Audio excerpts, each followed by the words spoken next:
युवक,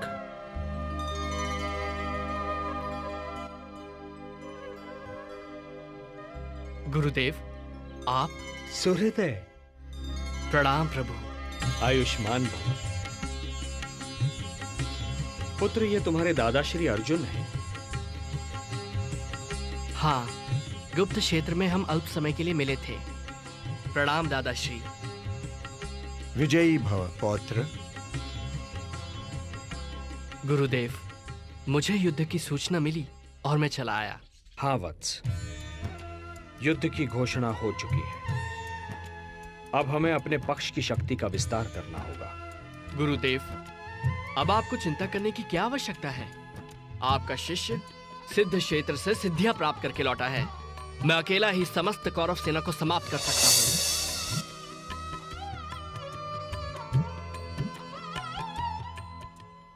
गुरुदेव, यह है मेरी साधना का प्रसाद जो मुझे देवी सिद्धंबिका और भगवान शिव ने दिए हैं।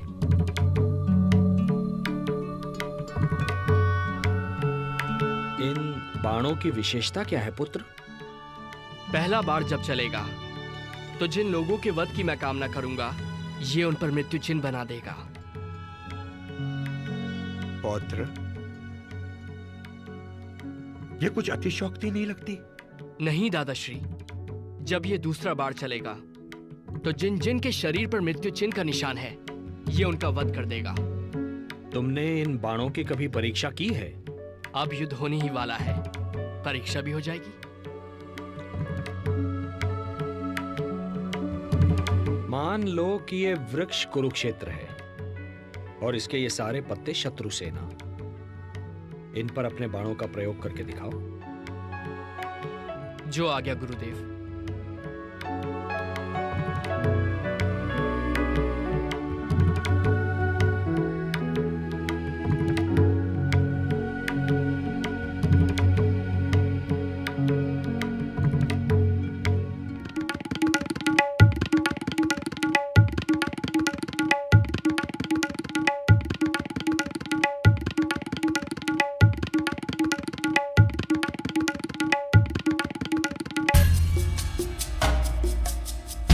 इस वृक्ष के सारे पत्ते मेरे लक्ष्य पर हैं गुरुदेव।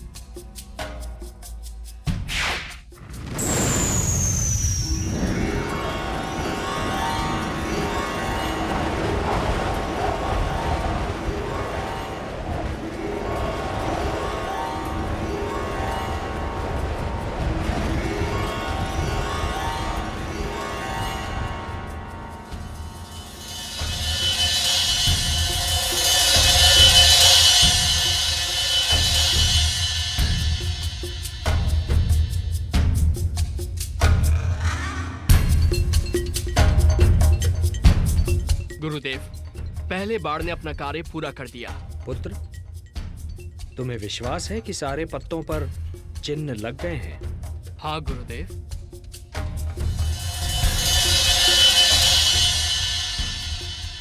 गुरुदेव, अब मेरे दूसरे बाण को छोड़ने से जितने पत्तों पर चिन्ह हैं, वो भूमि पर गिर जाएंगे। और तीसरा बाण तो प्रलय के समान है। यदि मैंने इसका प्रयोग किया तो सारी सृष्टि का विनाश हो जाएगा। मैं इसका प्रयोग कभी नहीं करूंगा। रुक जाओ पौत्र। अब मुझे पूर्ण विश्वास है कि इस महायुद्ध में हम पांडव दुर्बल नहीं हो सकते। दुर्बल तो अब कौरव लगते हैं। ऐसा मत कहिए दादाश्री, अन्यथा अनर्थ हो जाएगा। क्या अनर्थ होगा पुत्र? गुरुदेव, मैंने देवी सिद्धंबिका तथा भगवान शिव को वचन दिया है कि युद्ध में जो पक्ष कमजोर सिद्ध होगा, मैं उसकी ओर से युद्ध करूंगा।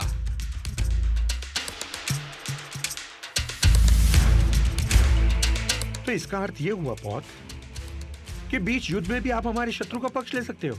हाँ दादाश्री, यदि युद्ध में कौरव पक्ष कमजोर सिद्ध हुआ तो देवी को दिए वचन के अनुसार मुझे उनकी ओर से ही युद्ध करना पड़ेगा।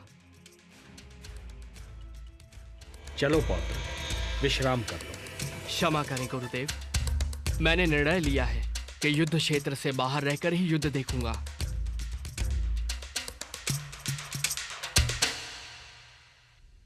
चलो पार्थ।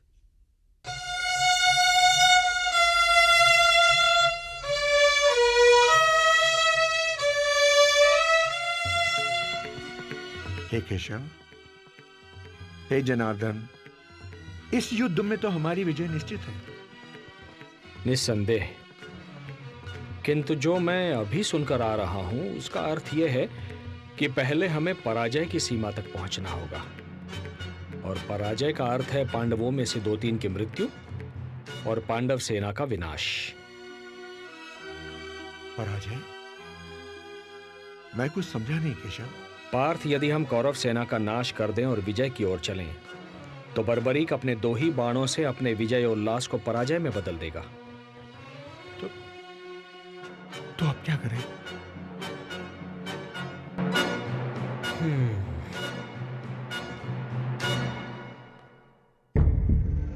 तुम ही बताओ मित्र, क्या सचमुच बर्बरी के बाण चमत्कारी होंगे? अवश्य मित्र, यदि वो वाण महादेव ने स्वयं बर्बरीक को दिए हैं तो निश्चित ही वो चमत्कारी होंगे।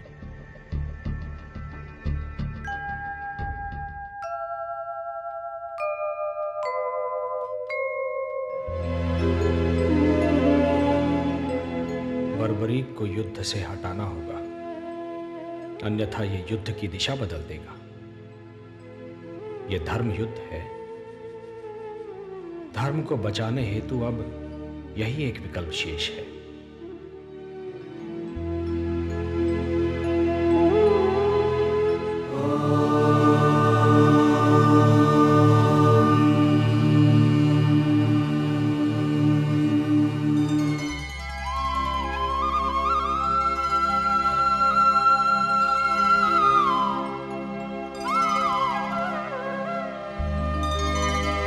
सूर्योदय,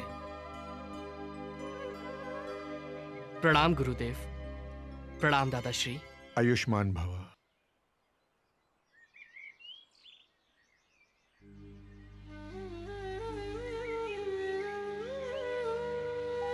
प्रभु, आप शांत क्यों हैं? क्या चिंता है आपको? पुत्र कल से युद्ध शुरू हो जाएगा। देखें, निर्णय की ओर जाता है। मेरे होते आपको चिंता करने की कोई आवश्यकता नहीं है। यदि कौरवों के पक्ष में युद्ध जाता देखा तो मात्र 2 क्षण में ही मैं सारे योद्धाओं को समाप्त कर दूंगा। मैं तुम्हारी शक्ति से परिचित हूं पुत्र, और यह भी जानता हूं कि तुम्हारी हम में अनन्य भक्ति है। किंतु क्या प्रभु? पुत्र, आज शुक्ल फाल्गुन द्वादशी है। आज की महिमा दुगनी हो जाती है। किंतु मुझे बताइए प्रभु, मैं आपके दिए हर आदेश का पालन करूंगा। वत्स सूर्योदय, युद्ध से पूर्व चंडी एक बलि चाहती है, और बलि उसी की चढ़ाई जाएगी जो अतुलित बलशाली होगा। इसमें चिंता किस बात की है प्रभु? चिंता इस बात की है वत्स कि इस पृथ्वी पर 3 ही ऐसे वीर हैं जिनकी बलि स्वीकार होगी। मैं, तुम या अर्जुन। नारायण नारायण। केशव,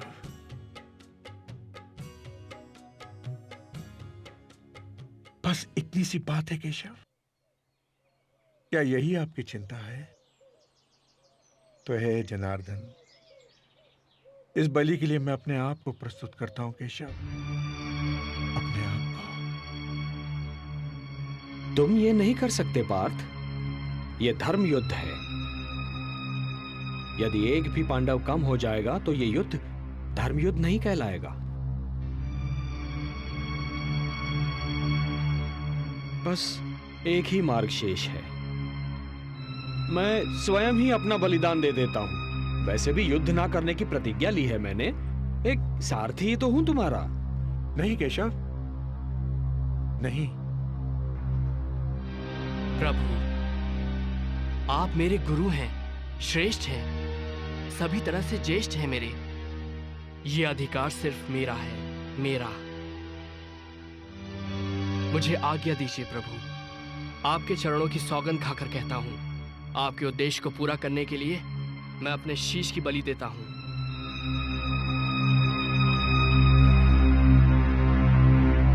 प्रभु, ये कार्य करने से मेरे वंश की कीर्ति बढ़ेगी। ये सौभाग्य मैं अपने हाथों से नहीं जाने दूंगा प्रभु।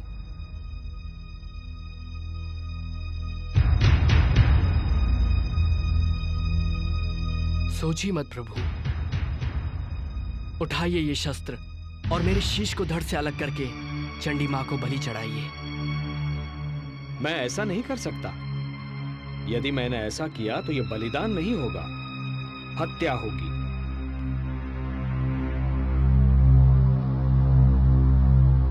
जब मैं स्वेच्छा से ये शीश आपको सौंप रहा हूं तो ये हत्या नहीं कहलाएगी।